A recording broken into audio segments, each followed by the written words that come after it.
오늘 아침 우리 같이 묵상하면서 은혜 나누실 하나님의 말씀은 구약성경 창세기 38장 1절 말씀입니다. 그 후에 유다가 자기 형제들로부터 떠나 내려가서 아둘람 사람 히라와 가까이 하니라. 아멘. 오늘 말씀의 주인공 유다는 여호와를 찬송하리로다 하는 뜻을 가진 야곱의 12아들 중에 넷째입니다. 그는 레아가 낳은 아들이기도 한 것입니다. 오늘 말씀은 그 후에로 시작을 합니다. 영어 성경은 그때라고 기록하고 있습니다. 그러니까 레아와 빌하와 실바가 낳은 아들들이 아버지의 사랑을 독차지하고 있는 요셉을 눈의 가시처럼 여기며 미움을 품고 생활할 때 요셉의 꿈 얘기를 들으며 그들의 분노는 머리끝까지 치솟았습니다. 그런 그들에게 좋은 기회가 찾아온 것입니다. 아버지의 심부름을 받은 요셉이 제발로 자신들을 찾아와서 자신들이 있는 광야에 들어왔기 때문인 것입니다. 그들은 처음에는 요셉을 죽이고자 했습니다. 그러나 장남 루벤의 반대에 부딪혀서 물 없는 구덩이에 요셉을 던져 넣었습니다. 그가 입고 있던 자색 옷을 찢어버리고 말입니다. 유다의 중재로 요셉을 지나가던 이스마엘 사람들에게 은 20에 팔아넘겼습니다. 그 후에란 이 사건이 있고 난 뒤를 말하고 있는 것입니다. 오늘 말씀을 들여다보면 유다의 믿음과 그의 삶의 상태를 엿볼 수가 있습니다. 첫 번째는 유다가 자기 형제들을 떠났다고 했습니다. 그것은 곧 아버지가 계시는 하나님의 언약의 땅을 떠났다는 것입니다. 다시 말해서 하나님의 뜻을 따르는 삶을 쫓는 것을 거부하고 자신의 삶을 살겠다는 유다의 마음의 표시인 것입니다. 두 번째는 내려갔다라고 기록하고 있습니다. 성경에서 내려갔다라는 표현은 하나는 예루살렘에 왔다가 갈대를 내려갔다 이렇게 표현합니다. 다른 하나는 믿음이 약해졌음을 표현할 때 내려갔다라고 표현하고 있는 것입니다. 오늘 유다는 내려갔습니다. 왜 그는 형제들을 떠났을까요? 동생 요셉을 죽이려고 했던 형제들이 미워서 그랬을까요? 아니면 동생 요셉을 이스마엘 사람들에게 팔아버린 것에 대한 죄책감이 들어서일까요? 이 부분에 대하여 성경은 침묵을 하고 있습니다. 아무튼 하나님을 향한 그의 믿음은 약해진 것은 분명한 사실입니다. 세 번째는 믿음이 약해진 그의 마음이 하나님을 떠난 것이며 그로 인하여 세상의 친구를 가까이 하게 된 것입니다. 여기서 제가 말하는 세상의 친구란 하나님을 믿지 않는 자를 말하는 것이 아니라 세상에 물들어 영적 어둠에 빠져 있는 친구를 말하고 있는 것입니다. 유다가 형제를 떠나서 믿음이 약해져 사귄 친구는 아둘람 사람 히라였습니다. 아둘람은 가나안 31개 성읍 중에 한 곳입니다. 그가 가나안 사람 히라를 만나고 난 뒤에 그와 가까이 하면서 가나안 여인을 아내로 맞이한 것입니다. 그리고 그가 가나안 여인으로부터 3명의 아들을 얻었는데 하나님께서 2명의 아들의 생명을 거두셨습니다. 그것은 그들이 악했기 때문이라고 성경은 기록하고 있습니다. 유다의 믿음에 문제가 생기는 것은 우리의 일상에서도 비일비재하게 일어나는 일입니다. 우리도 삶의 이러저러한 문제 때문에 유다와 같은 행동을 할 때가 너무나도 많이 있지 않습니까? 우리도 똑같은 실수를 유다처럼 하는 것입니다. 문제가 생겼을 때 하나님을 찾지 못하는 어리석은 말입니다. 하나님만 찾으면 그 문제 해결이 너무도 간단한데 내 기분대로 내 감정대로 행동하고 오늘 유다와 같은 잘못된 길을 걷고 결과를 만들 때가 너나 나나 할 것 없이 많이 있는 것입니다. 오늘 말씀을 통해서 문제가 생겼을 때 앞으로는 거침없이 하나님께 나아가시기를 축원합니다. 한번 믿음의 길을 떠난 유다는 계속해서 잘못된 길을 걷게 됩니다.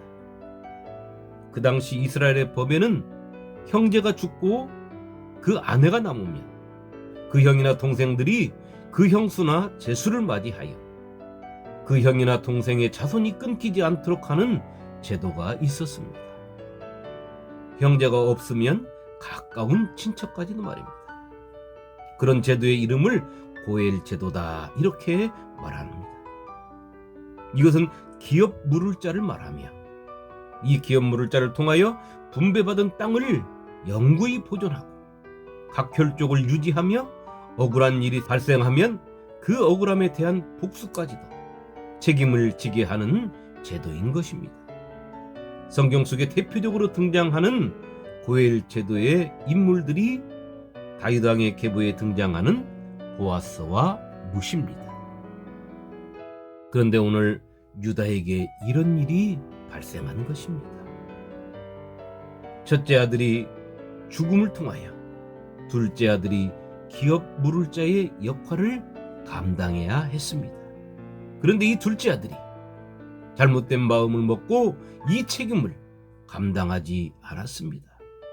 그로 인하여 그의 생명을 하나님께서 취하셨습니다.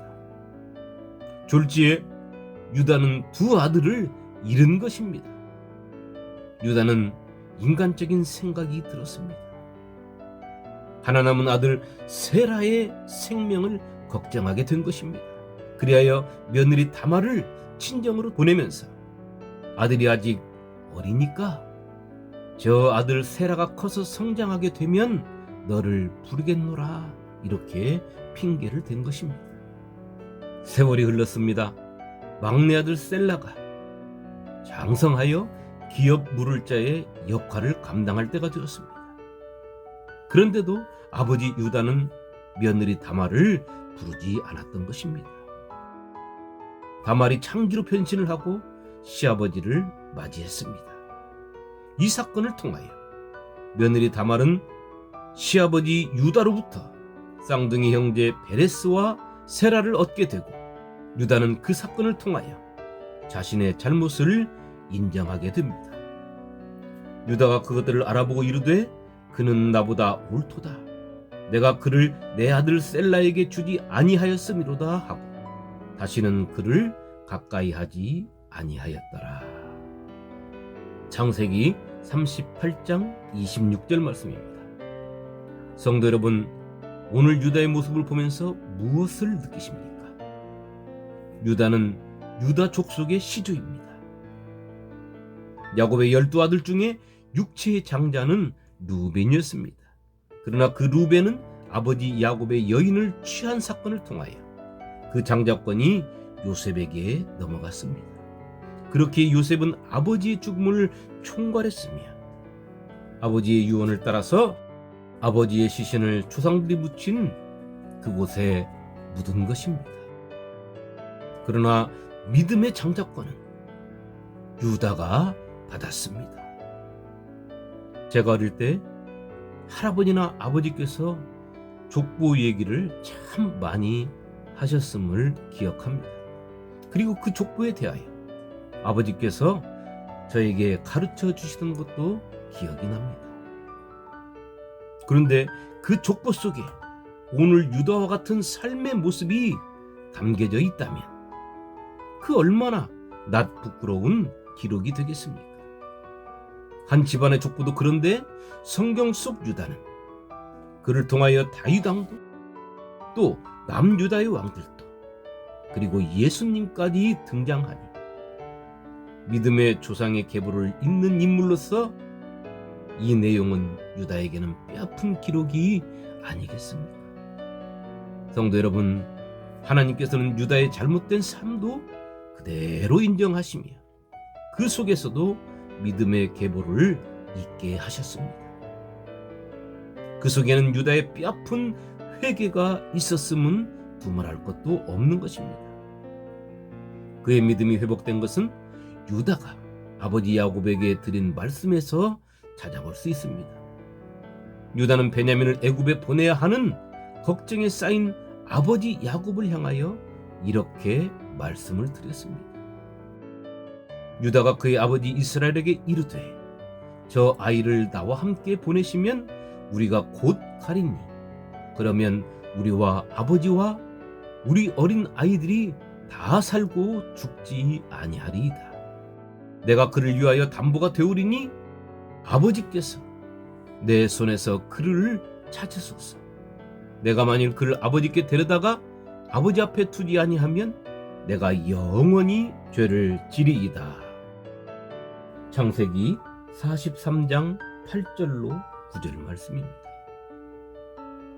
유다가 한 이 말은 자신이 자신의 생명으로 베냐민을 지킬 것을 의미하는 것이고, 영원히 죄를 지겠다는 것은 베냐민을 지키지 못했을 때 야곱의 가족에서의 추방이나 상속권의 박탈, 나아가 아버지의 저주까지도 감당하겠다는 신앙의 회복이 없이는 이런 희생을 감당할 수 없는 말씀을 아버지 앞에 드린 것입니다.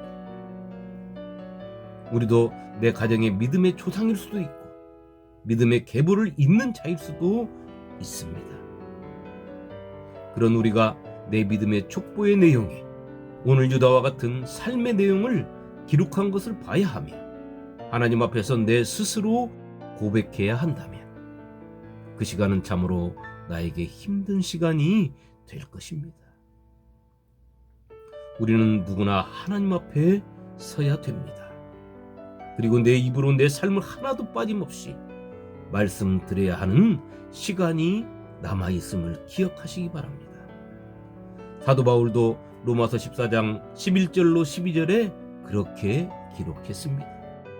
기록되었으되 주께서 이르시되 내가 살았노니 모든 무릎이 내게 꿇을 것이요 모든 여가 하나님께 자백하리라 하였느니라. 이러므로 우리 각 사람이 자기 일을 하나님께 짓고 하리라.